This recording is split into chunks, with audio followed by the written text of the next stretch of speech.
Hi, this is Paul. Kale Zelden has been doing some commentary videos.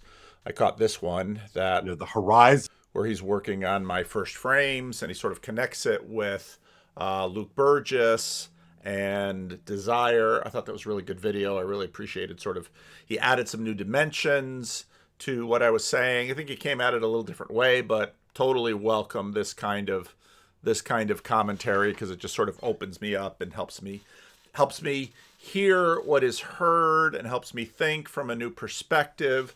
So I really enjoyed that. I'll put the link to that below. And then because I had watched that video, then the algo served me up another video that he did 2 weeks ago where he's talking about Jordan Peterson, kayfabe, and ritual play. Now I'm going to let's just hear what he has to say because I thought this was really helpful. But anyway, the point here is, I think what John is getting at is that these are liminal people, like through these networks, and these liminal people are both real or physical, we might say, but they also represent something that is sort of super physical or metaphysical, and these shaman figures are important because it not only connects or acts out a connection between the various tribes, but it also acts out a kind of relationship between the tribe and the order of gods. The tribe and Athena. The tribe and Poseidon. And then of course it is through the tribe and Poseidon and this tribe and Athena and this tribe and so on and so forth. You have all of these sort of inter-network series of peoples, these sort of tribal city-state peoples that are ultimately forged together through this the king of the gods, this politicking. Now there's some conversation going over on in Substack. A Substacker sort of took on Peterson, Vervaeke, Peugeot, and Peugeot sort of pushed back on some things. But this is what Kale sort of gives us there is a great example of some of what Peugeot's insights are. The question is, what makes the Greeks? Because the Greeks from the inside didn't see the Greeks. They saw all these rival city-states, and it isn't until there's sort of a level jump, and let's say the Persians come in, or another group of people come in, barbarians come in, because there's basically Greeks and barbarians, but who's in the Greek, and to what degree are they in the center of the Greeks? So you can really get a sense of what Peugeot has brought to the conversation there. Now Kale is talking about hospitality, and I'll put the link to Kale's video below. But hospitality is something that we've been talking about a lot lately in terms of, okay, what are we doing here? What is different here than, let's say, out in Christian YouTube or Christian versus atheist YouTube? Why hospitality? What is hospitality? What is the ritual of hospitality? How does that work? God Zeus, and Zeus is the one, sort of the Olympian order. Through his orders, he demands hospitality, right? And if you look at the way that hospitality functions in the story, those characters who don't play by the rules are paid back. Right. And so famously, of course, when Odysseus demands that the Cyclops, Polyphemus, treats him, or now that paying back, this question of divine retribution is such a huge question behind what happens in the 17th and 18th century. Mary Harrington, in her conversation with Jonathan Peugeot,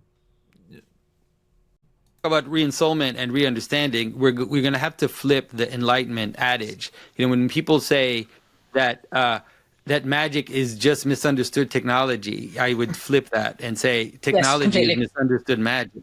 My governing theme for pretty much everything which is happening at the moment is that we're running the 17th century in reverse. So just hang on to your hat. And I think she's right. Now, let's see, we're back into here. So this issue of divine consequence, let's say it that way, because you can sort of put it at different levels. Of course, you can put it all the way at the level of heaven and hell. or you can put it at the level of karma, and you can sort of bring it in and put it in, so let's say, sort of a natural law deistic frame, and just say cause and effect, but on a bigger scale than just sort of this immediate mechanistic cause and effect that the aspirational enlightenment vision wanted to put everything down to. So Zeus demands hospitality, and there are consequences for resisting the will of Zeus.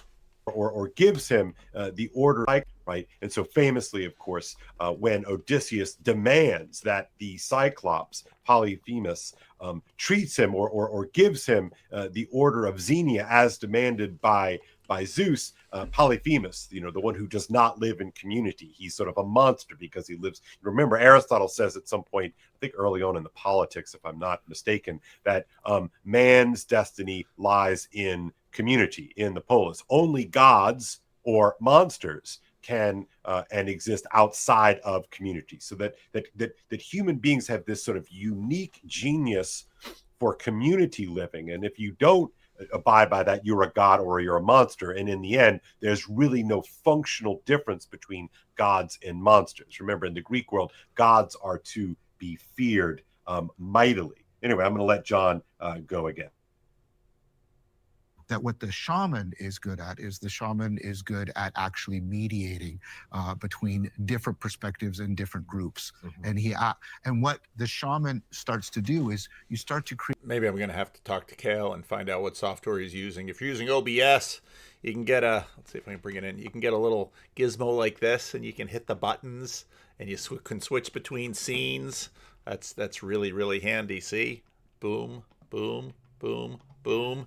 It sounds better on this. He has a little mishap where he's got two mics going, so there's a little bit of an echo. But yeah, Kale's figuring it out. Right. Well, he is a border dweller. That's right. He's a border dweller. Psychopomp, yeah.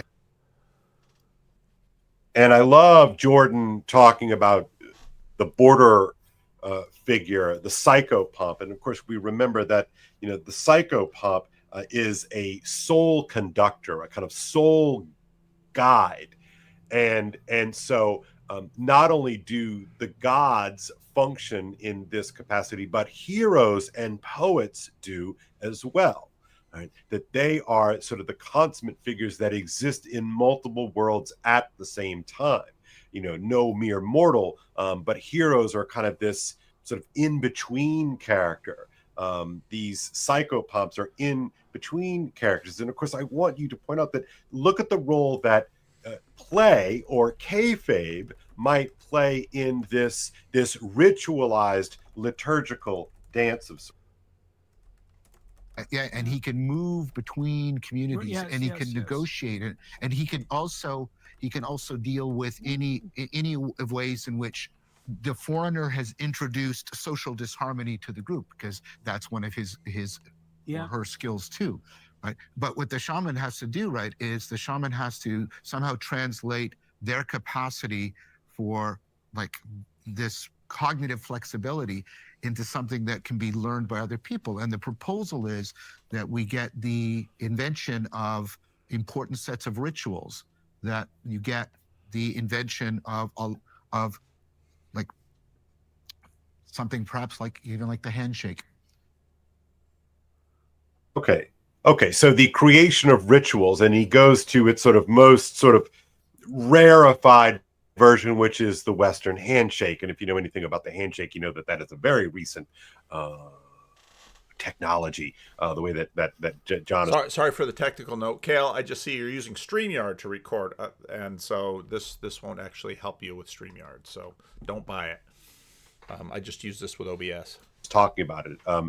It was English, I believe. It was sort of a way. But at any rate, the handshake is, of course, an establishment of a certain kind of comportment to the other. And it is both a reestablishment of friendship, but it's also, the establishment of, hey, I come to shake your hand, not to bear the sword. And so we look at the way in which these rituals of play are engaged in. Now, significantly, in the opening book of the Odyssey, Athena requests to go take care of Telemachus, which is Odysseus's son. And of course, Odysseus's son is essentially grown up fatherless, and he is living as a prisoner in his own house because his esteemed mother Penelope is being pursued heavily by all sort of the local and semi-local suitors who wish to have Penelope's hand in marriage, because clearly Odysseus is dead, he's not coming back, he's been lost, etc., etc. Right? And so significantly now we have to watch what happens in the story, because they're not going to sort of spell it out for you all the time. But Athena comes down, and she comes down in the guise of a traveler. And when she comes into the main house, the main courtyard area, and into the main hall of Odysseus's palace, the suitors ignore the stranger. In other words, they're too busy having their fun, and they're drinking and they're eating and they're carrying on. And it is Telemachus who recognizes that a stranger has come in to the the hall, and therefore, as again, he's the man of the house, but he's not really the man of the house, because his father it's unclear, it's ambiguous as to what has actually happened with Odysseus. And so it's unclear, because if he's the father of the house, then he needs to kind of move his mother on. It's all kinds of complexity. But my point, that's not my point. My point is that he recognizes that, well, look, somebody has to perform the proper rituals of Zenia, right? And it's this dance. And so he goes up to this character, it's Athena in disguise, and he's like, oh, please welcome, please put this down and come in. And he does this whole thing, and please sit down, and you can wash, and you can do all these sorts of things. And then finally, after the washing and the eating and the drinking of the wine, then he says, who are you? Right. And notice, of course, that the question of identity is far after what we would just do as a handshake, right? That this whole ritual process, right? This sort of group game in which you're sort of fulfilling certain scripts, right? Not written out words like we would a screenplay, right? But you are fulfilling a sort of a scripted, a pre-scripted role. And so Telemachus is playing the role as the man of the house, the host, and Athena in disguise is playing the role of the stranger. And of course, the reason why one of the sort of the assurances or the insurances of this Olympian order of Zenia, this command for hospitality, is that you never know if the stranger coming to your house is actually a god in disguise. And of course, fascinating, and for our purposes, I think. Now we've talked about trust in these terms, how foundational trust is, and we talked about it on the live stream today. We've talked about it on a variety of places, and trust is basically an element of predictability. I can sort of predict where you're going. You can predict where I'm going, and of course, a ritual is a three-dimensional trust building, procedural, participatory, perspectival engagement, where Jesus says, if you're trusted in little, you can be trusted in much. And so with these rituals, we express our trust in little. And to break those rituals invites the judgment of God in a Christian and monotheistic frame, or the gods. To break those rituals, break something sacred. The rituals are sacred. These are the sacred things. This is, I think, part of the reason why the Trump, Vance, Zelensky meeting was caught so much attention, because when you break a ritual, everybody watches, because something's going to break. Now, people in a secular frame didn't immediately think, oh, the gods, but they act that way. And it was amazing how often I heard in church, one ought not to deal with a guest that way. And then it goes back and forth. Well, who broke the ritual first? Did Zelensky break the ritual, or did Trump break the ritual? And of course, with all of these rituals, there's always theme and variation, where if you enact the ritual, almost nobody has to pay attention because it's just reduced and you don't have to pay attention to it. There it is. But if you break the ritual, suddenly that draws attention and you've broken the ritual. And so now nobody quite knows what world are we going into because the ritual has been broken. Importantly, it is in fact a god in disguise. It's Athena. It is Zeus's daughter. Which is a ritual which is designed to try and speed up the process by which you and I, who are strangers, might be able to recognize each other as at least potentially trustworthy. And then you have outward facing rituals like that, and then you have inward facing rituals of initiation. Like, okay, we have to tighten our identity. So we, like, in order to be willing to interact with them, we have to know clearly better who we are. And so you get the initiation rituals, you have like interaction rituals, and then in connection with that, you have rituals that have to do with enhancing the cognitive flexibility that makes that kind of ritual possible. Now, here's the connection. Ritual is play. It is a profound kind of play. Because what I'm doing in ritual is I'm engaging the imaginal. So the Corbin's distinction between the imaginary and the imaginal. So the imaginary is when I picture things in my mind and I'm taking myself away from reality. The imaginal is when when a child is playing at being Superman. They're not picturing Superman. They're, what's it like to look at the world like Superman? What is it like to try out this identity? That's what a ritual is. All right, so hope I didn't ruin the sound on that bit. Sorry, I'm figuring this out, but really important. I love what John laid out right there. He's talking about, sort of this ritual, which is a kind of play, which is a play of memory. It is a play of interaction, and it is a play of connection, right? And so if we can think of kayfabe, or this sort of this group interactive play. Now, Guy has sort of pushed back on some of the kayfabe stuff, and I want to get to that at some point, but I don't want that to be the main focus of this video. I watched the whole Mr. McMahon, and that was really helpful in terms of getting an understanding of sort of what's going on around this word kayfabe. But for purposes of this video, we can just sort of keep it as play and ritual. Because what the ritual and the play is affording is a communion, and even a community, perhaps. It's affording the creation of a spirit, the creation of a body, sort of moving out, a multiple person body that can act as one, that can be relied upon, where each of us can sort of create something that we call the hive mind. Each of us can participate in a single consciousness of sort and move together. And we all do this. What I really loved is what John notes is that there's a perspectival shift. I remember as a little boy, my father was about the same size I am.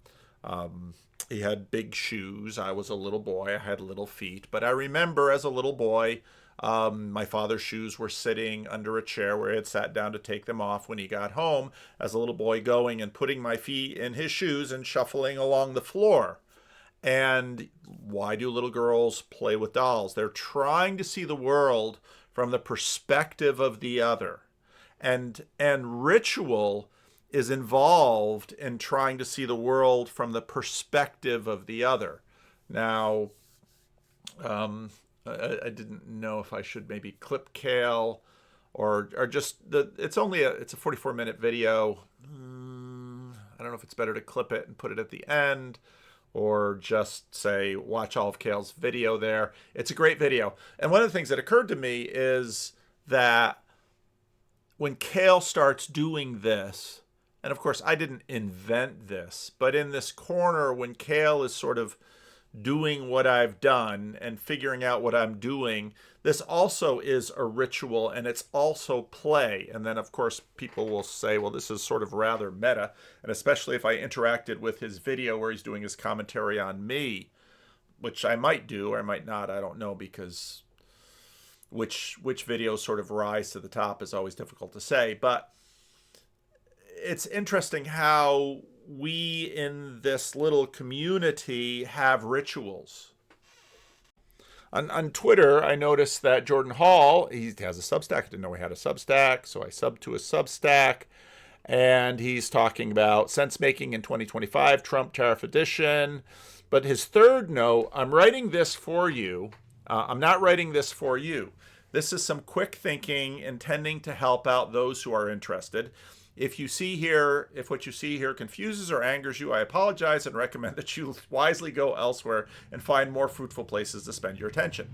Again, that's sort of been an element of my video making. It's certainly not original to me, but I clipped this and restacked it and said, that's very TLC of him, where Sam mentions the other day to Elizabeth Oldfield, we're very much like the Inklings.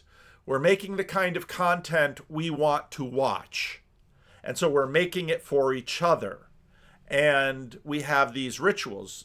Christian Baxter will often begin his videos, remember embody. And so Grim Grizz has in many ways sort of been the shaman of the corner. He's very shamanish, but he's practiced that creating those rituals, and some of them are seemingly crazy, like the owl song. There's this song that was generated by AI, and it was funny because it really didn't make any English sense. And then Chad sets it to music with Alex O'Connor in the background. I'll play it at the end of this video if you want to see. Owls are not what they seem. But playing a rather nonsensical upcycled, because that's where upcycle comes from, about reusing each other's stuff, became a ritual.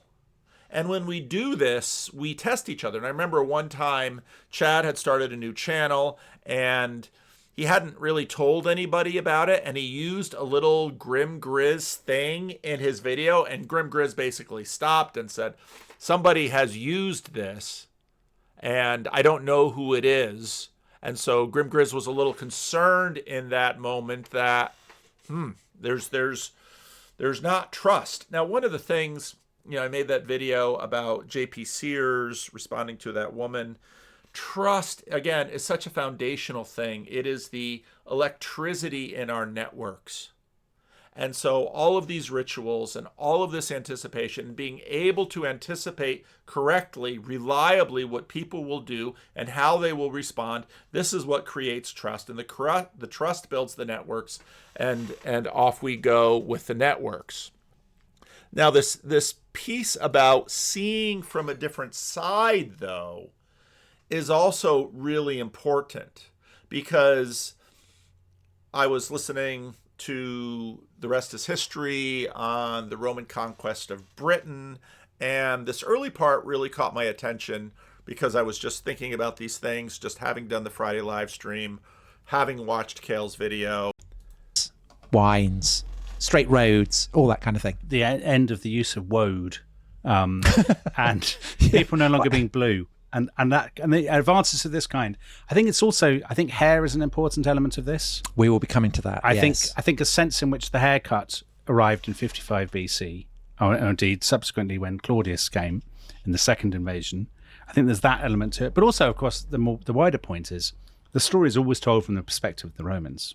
So the people traveling and the people who land, hence the introduction. Okay, and this is so interesting because this is something that has flipped. They'll often mention books that they grew up with, this Ladybird series that I know nothing about. And I'm sure some of you from the UK in the comment section will say, oh, yes, blah, blah, blah, blah, blah, about this Ladybird.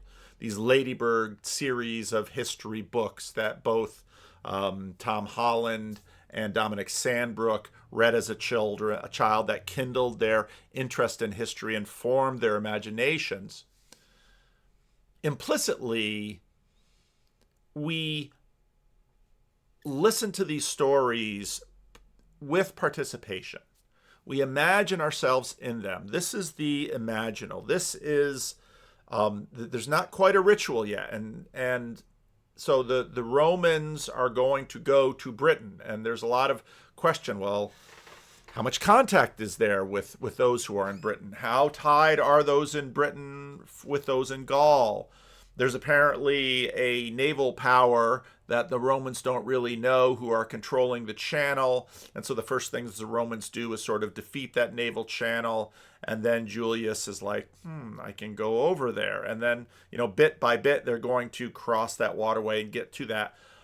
But what's interesting about this is we instinctively see this from the perspective of the Romans. Now, part of what's happened in the last 50, 60 years is that we've tried to train people to see this from the perspective of those who are living on the island instead of the mainland. But in order to do that, what are we going to do? What ritual do we need to perform? How do we need to feed the imaginal to see it from their perspective? But also, do you not think the ancient Britons were not really seen by imperial kind of British writers and readers in the 19th and 20th century as the desired ancestor? The desired ancestor was to some degree the Anglo-Saxons, and the heritage is that of Rome. So we identify more with the Romans in that story, don't we? As readers, we're expected to identify with the Romans. I think educated people in the era when the British Empire existed were much more inclined to side with the Romans.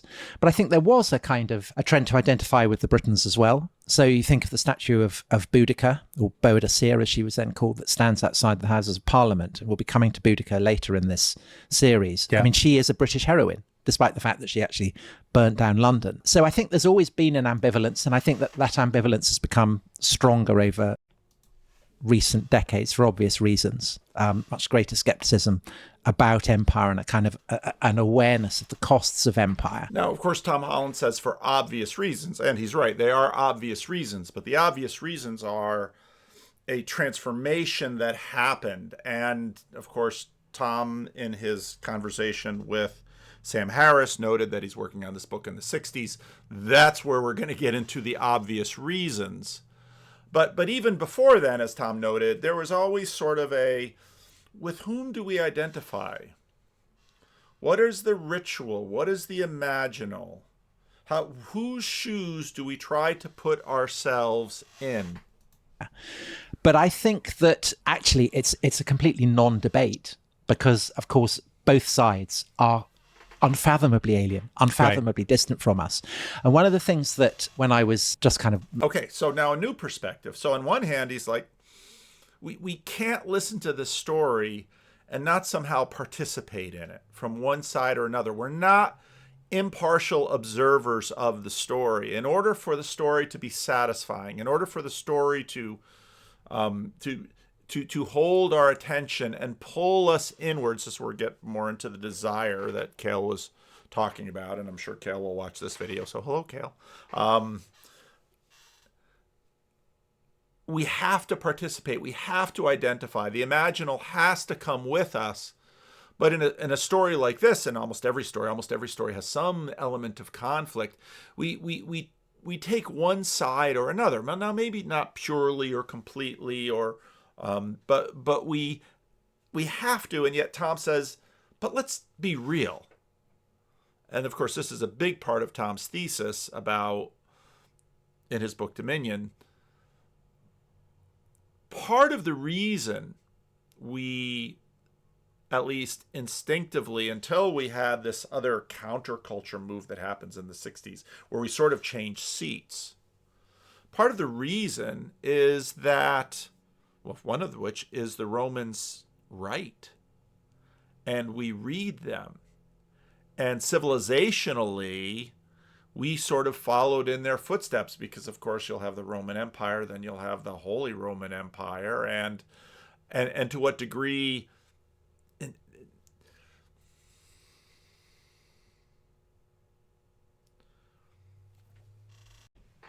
Now, Sam had I'd never heard of this guy before, a Rabbi Tovia Singer on his podcast, and he had spoken with someone about that beforehand because he was saying he was coming on, and I guess this guy has a channel of his own or has a degree of status. He's got,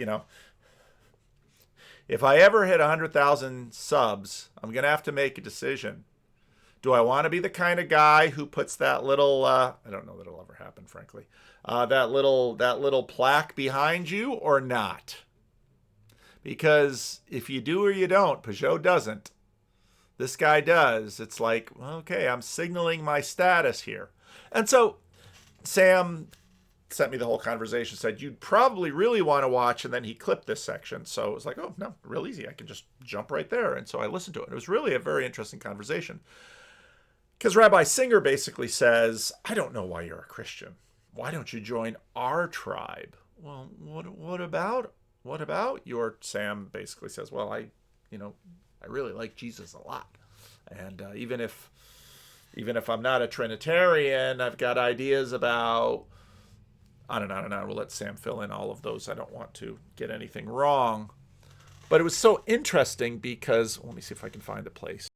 At some level, I think that faith will ultimately butt up against, you can't really give a full explanation, right? I could ask you the same question of the Hebrew scriptures, and I think at some level, you'll sort of ground out in a almost hard to articulate axiomatic level of trust. Well, I don't think so. I think that the Hebrew Bible is basically my family album. Mm-hmm. And this is the experience of my nation who endured the vicissitudes of Egypt and slavery. It's my people, it's my family. Sure. It's a family history. So we don't have to take anyone's word for it. Now, I could find out more about 9/11, although I remember the day. Okay. But now you have the question, what is a family? Well, what is a Greek? And it's very interesting because in the counterculture, a very big movement was, well, family can be anything. And sort of part of this sort of pushback against the counterculture that we're kind of involved in right now is like, really? Can you? But is family merely biological? And again, this is something that Jesus takes on. Out of the stones of the world, I can pull up children of Abraham, he says. And, of course, Paul talks about adoption is a huge theme in Paul. We are adopted. The Gentiles are grafted. They're adopted. And you might say, well, circumcision is the ritual by which someone who is not of the genetic biological line of Abraham, and even that question is super interesting. I made a video a while ago from a guy who looked at lineage and genetic inheritance and talked about the complexity of that. We sort of imagine it in a very linear way, but in reality, genetics are far more are different. So family. Is family fundamentally a biological or a physical thing, or is family another thing? Marriage is the means by which, is the ceremony by which you take someone who is not family and you make them family.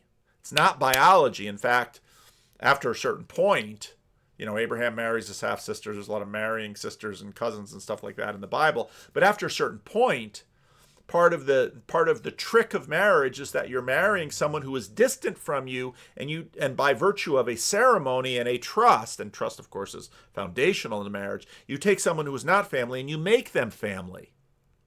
And so it was super interesting watching him sort of lean into and double down on family, and it's like, I'm not sure you can get there, because of course the mixed multitude comes up, and part of the genius of the covenant is that via circumcision, a non-Israelite can become an Israelite. Now, that of course gets abused in the book of Genesis over a rape and then the inhabitants of the town of Shechem. So, I mean, there's a lot going on there, but he just keeps hammering on family, and it's like, I don't think that's going to support all that weight. Now, what we have here is one of these really important boundary moments. And Tom will make Tom will quote a French author who makes the analogy that it's something like the moon landing, or perhaps sort of the Columbian discovery of the Americas, because there's a boundary that's been going over, and what the what the Romans and whatever name, we barely even can agree on what to call them over in Rome, the Picts. And, you know, the Picts sort of becomes British. I mean, they went through a bunch of that. But now there's no ritual. There's no common thing. And those are going to have to be sort of built from the ground up. Mapping out the course of these 4 episodes we're going to be doing on the Roman conquest of Britain, that struck me was how often I was picking up echoes of other episodes that we've done. So whether, you know, the conquest of the Aztecs or the series we did on Custer and the Plains Indians, there are echoes there, but I'm always aware that they might be delusory and deceptive, because I think one of the things for us... See, and you can't help but have those echoes, because absent rituals of trust and engagement and experience, all you have is analogy. And so when C.S. Lewis thinks about space exploration, when he writes his space trilogy, his Ransom trilogy, he's like, aren't we going to do to space what we did every time we go and meet something new? And again, this is part of the anxiety that produces the counterculture that sort of flips the deference. And so, well, we're on the side of the unnamed people on the other side of the channel. Well, why? Because the Romans are imperialists and they're fighting and conquering each other. You don't think that's what's going on over there too? You don't think there's, you know, perpetual war over there between rival tribes? And a little bit later, they'll talk about the fact that a very common recurring pattern, you see it in the Americas, you see it here, is that you see it in Israel. I mean, how do the Romans get into Israel after they had won their liberation from the Greeks? Well, because there's internecine rivalry and the Romans are at the doorstep and somebody's maybe on the losing end of this, and they're like, I need an ally who's really, really strong. Hey, Rome, would you mind coming and helping out? And Rome was like, thought you'd never ask. And it's sort of like, let's say you're fighting with a member of your household and you know Tony Soprano, and so you invite Tony Soprano into your home, and it's like, well, now basically you've given your home to Tony Soprano. I've seen this kind of thing happen at different levels. There was a unmedicated schizophrenic that I got to know him because I caught him sleeping in a church shed. So then we get to know each other, and he's an unmedicated schizophrenic, and, you know, we build a relationship, and on and on and on. And then, oh, you have a house. Yeah, my parents left me a house. Okay. Why aren't you living in your house? Well, because there's these men living in my house. Well, who are these men? Well, they're my friends. Well, how friendly are they really to you? And then I learned that, in fact, he had invited them in, and he bought them groceries, and he bought them beer. And there were a bunch of ex-cons that just moved into the house and stayed. And so as I got to know him, I got to know his sisters. And then together we worked with the sheriff. And with the sheriff, we're able to get those guys out of his house. And we got him moved back into his house. And everything was good until, of course, he burned it down. He's an unmedicated schizophrenic. Then I found him another place to live, and he almost burned that house down too. It's like, won't you learn, Vander Clay? It's like, yeah, you know, but what are you going to do with an unmedicated schizophrenic in the state of California where you're free to be crazy? At least you were a number of years ago. Anyway, I digress. And for everyone listening to bear in mind is, firstly, that the evidence we have for this entire story is very patchy. And the consequence of that is that there's so much about both sides that we can't know. But I do think that you're right to say that it is easier for us, I think, to identify with the Romans simply because... Now, that not knowledge, if once I release the full... Might be released by the time I put this out. I might put it out this weekend. I don't know, or it might come out. I don't know when I'll release it, but very, very soon. My full conversation about Christianity and autism. Wonderful guy, John, who worked in basically... Canadian military intelligence. Who knew that Canadians had military intelligence? How about that?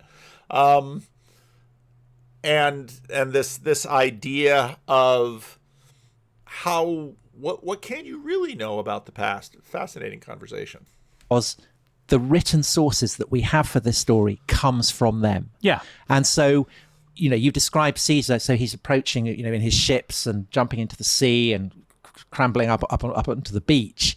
You know, this is our country, but we're kind of with Caesar's legions in the boats because we don't know really very much about Britain, say, relative to what we know about Rome. Right, but also people are... And that just shows the implicit, and of course the postmodernists were, you know, loved playing with these ideas.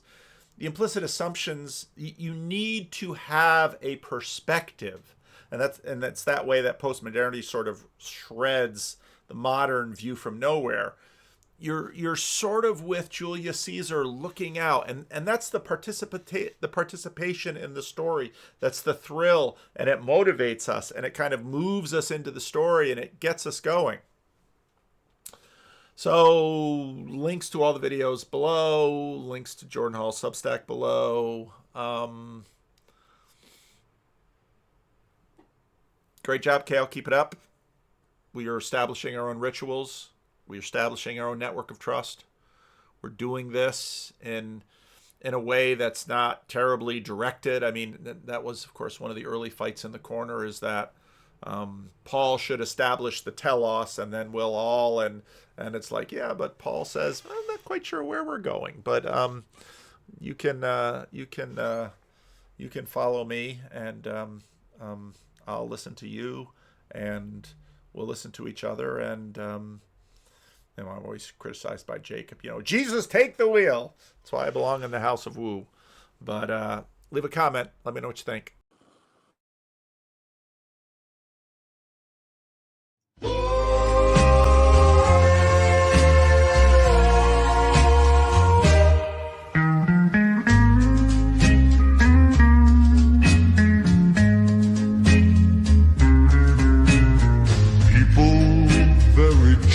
Just king, great king. People error, people king, big, just king, king. Happy, many down, many jack king from right. Just new king, big, great can new, happy. Are not what they seem, the hours. People very just king, great king. People error, people king, big, just king, king. Happy, many down, many jack king from right. Just new king, big, great, can new, happy. The hours are not what they seem. The hours are not what they seem. The hours. People very just king, great king. People error, people king, big, just king, king. King, happy, many down, many jack, king from right. Just new king, big, great, can new, happy. The hours are not what they seem. The hours.